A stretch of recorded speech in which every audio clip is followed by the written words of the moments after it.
வணக்கம். எழுச்சி தமிழர் முனைவர் தொல் திருமாவளவன் அவர்களின் அமைப்பாய் திரள்வோம் எனும் தொகுப்பிலிருந்து 35வது அத்தியாயம், திட்டமிட்டவையும் திட்டமிடாதவையும். உங்களுக்காக வாசிப்பது பாண்டிச்சேரி அபிஷேகப்பாக்கத்திலிருந்து ஆதிசிவன். பன்மைத்துவத்தில் ஒருமைத்துவமும் ஒருமைத்துவத்தில் பன்மைத்துவமும் கொண்டு இயங்குவதே உலக இயல்பாகும். ஒன்றாய் இருப்பது பலவாய் சிதறுவதும் பலவாய் இருப்பவை ஒன்றாய் இணைவதும் இடையறாது நிகழ்ந்து கொண்டே இருக்கும். இது உலகியலின் மாறா விதியாகும். இந்த இயங்கியல் விதியின் இருப்பை உணர்ந்து கொள்வதும் அதன் இயல்பை புரிந்து கொள்வதும் தான் உலகியலை பற்றி, குறிப்பாக மானுடவியலை பற்றி லகுவாக அறிந்து கொள்வதற்கு வாய்ப்பாக அமையும். பன்மைத்துவத்தின் இருப்பை ஒப்பேற்பது என்பது மாறுபட்ட மற்றும் முரண்பட்ட கருத்துகளையும் செயற்பாடுகளையும் ஒப்புவதற்கான நடவடிக்கையே ஆகும். மாறுபட்ட அல்லது முரண்பட்ட கருத்துக்களையும் செயற்பாடுகளையும் ஏற்பதோ மறுப்பதோ ஒருபுறம் இருந்தாலும் அவற்றின் இருப்பை ஒப்புவது உலகியலை புரிந்து கொள்வதாகும். மனிதர்கள் பல்வேறு பண்புகளை கொண்டவர்களாக, பல்வேறு கருத்துக்களை கொண்டவர்களாக, பல்வேறு ஆற்றல்களை கொண்டவர்களாக இருப்பதும் இயங்குவதும் பன்மைத்துவ இருப்பேயாகும்.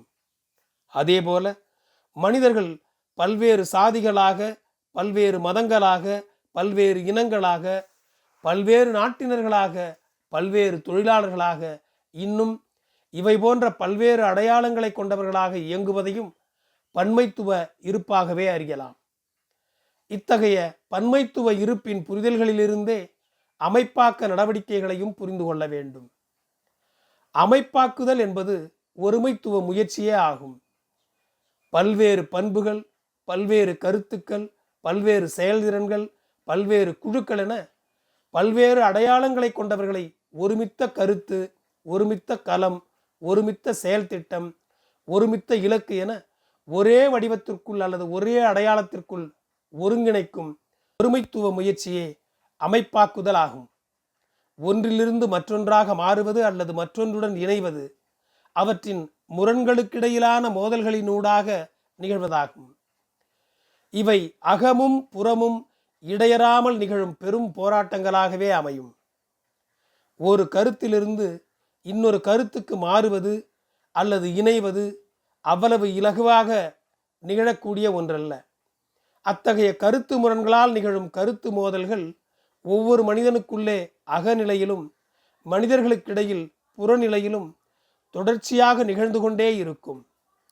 இவ்வாறான அகநிலை புறநிலை மோதல்களினூடாகவே ஒருமைத்துவம் அல்லது அமைப்பாதல் நிகழும். ஒவ்வொரு மனிதனின் உள்ளும் புறமும் நிலவும் முரண்களையும் நிகழும் மோதல்களையும் எதிர்கொண்டு அமைப்பாக்க நடவடிக்கையினை வெற்றிகரமாக நிகழ்த்துவது தொடர்ச்சியான ஒரு போராட்டமேயாகும். மனிதனை சுற்றி கட்டமைக்கப்பட்டுள்ள அல்லது கட்டமைக்கப்படுகிற அடையாளங்களிலிருந்து அல்லது தனித்துவ பண்புகளிலிருந்து விடுபட்டு இன்னொன்றுடன் இணைவதும் மனிதனுக்கு அவ்வளவு லகுவான ஒன்றல்ல.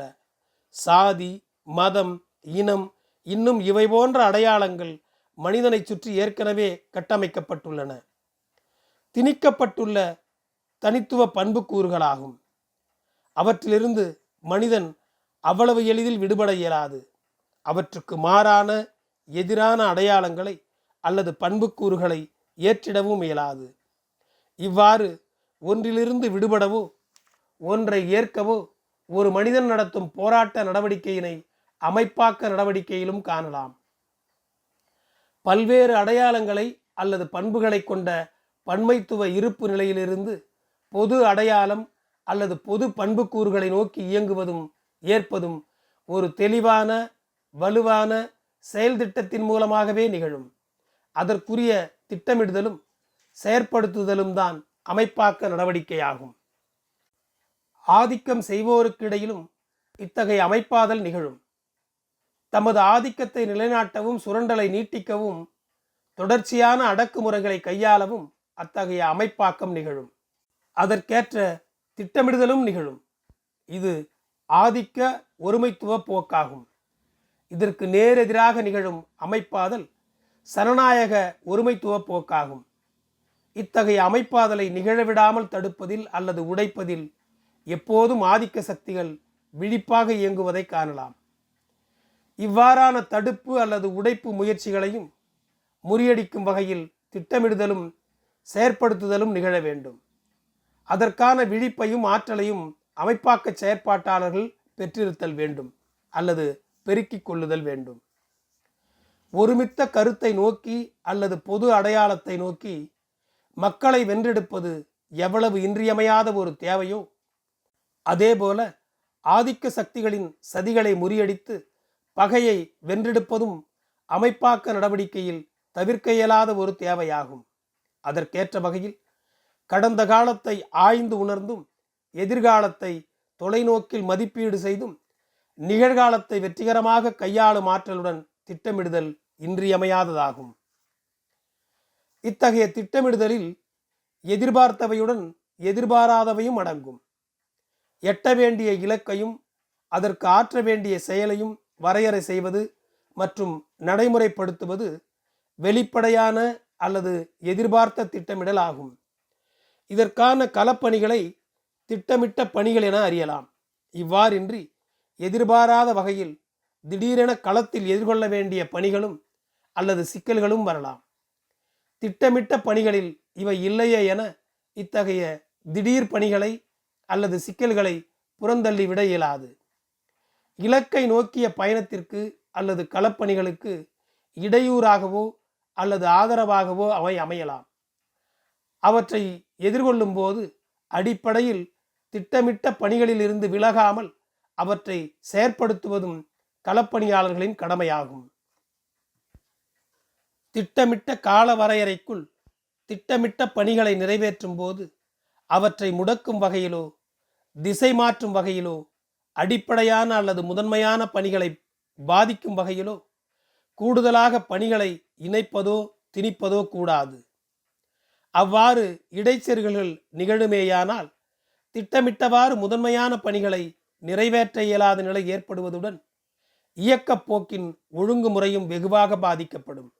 அதாவது உரிய காலத்தில் ஆற்ற வேண்டிய பணிகள் தடைபட்டு தேக்கமுற்று கையாள வேண்டிய ஒழுங்குமுறை முற்றிலும் சிதைந்துவிடும். ஒரு செயல் திட்டத்தை நடைமுறைப்படுத்தும் போது அது தங்குதடையின்றி தன்னியல்பாக இயங்கும் வகையில் கையாளப்படும் ஒரு வகை வழிமுறையே ஒழுங்குமுறையாகும்.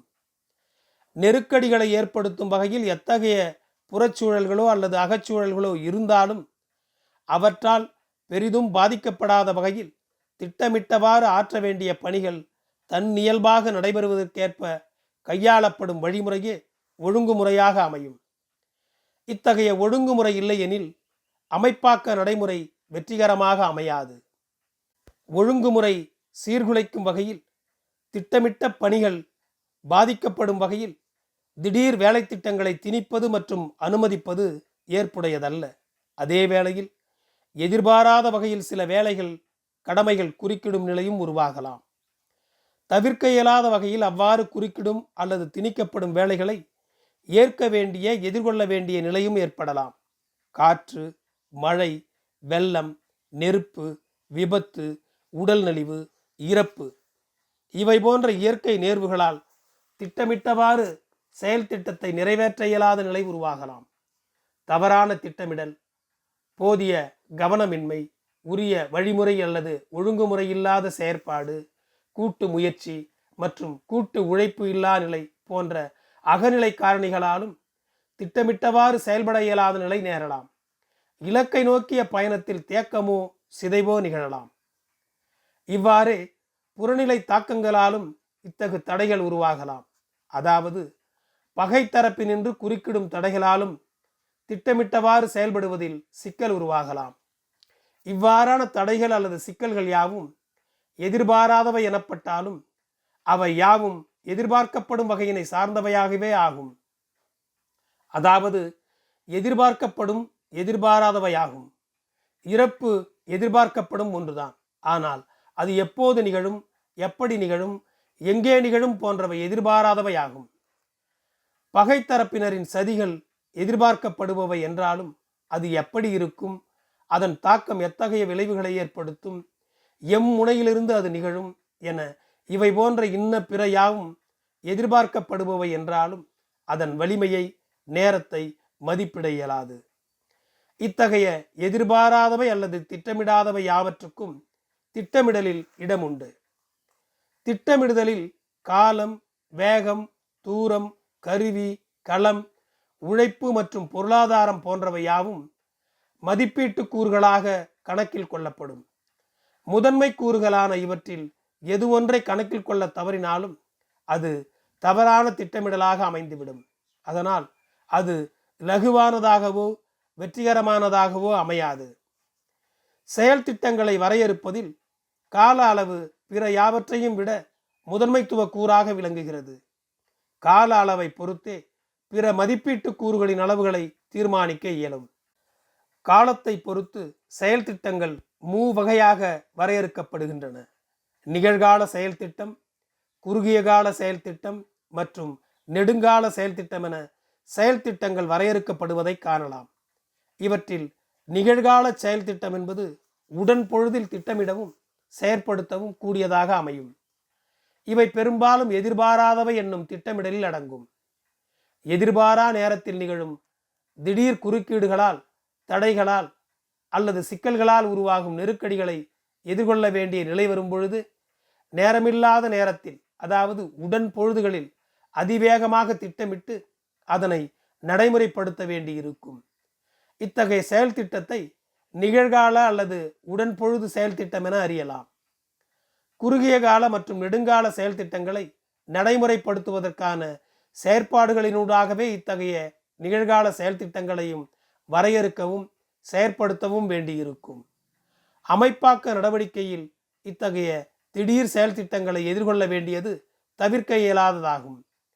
செயல் திட்டங்களை பற்றிய புரிதல் இல்லாமல் இவ்வாறான நெருக்கடிகளை எதிர்கொள்ள இயலாது. எத்தகைய குறுக்கீடுகளானாலும் நெருக்கடிகளானாலும் அவற்றை நேர்மறையாகவோ எதிர்மறையாகவோ எதிர்கொள்ளும் அதே வேளையில் இலக்கை எட்டுவதற்கான அடிப்படை மற்றும் முதன்மை பணிகளிலிருந்து விலகிவிடாமல் செயலாற்ற வேண்டியது இன்றியமையாததாகும். குறித்த காலத்திற்குள் குறித்த வரையறைகளுக்குட்பட்டு குறித்த வேலை திட்டத்தை நடைமுறைப்படுத்துவது என்னும் திட்டமிடுதலின் உள்ளடங்காத திடீர் வேலை திட்டங்கள் எத்தகையதாயினும் அவற்றை தேவையின் அடிப்படையில் தவிர்க்க இயலாதவை, தவிர்க்கக்கூடியவை என்று கையாளுதல் வேண்டும். அதாவது திட்டமிட்ட முதன்மை பணிகளுக்கு பாதிப்பு நேராத வகையில் அவற்றை எதிர்கொள்ளுதல் வேண்டும்.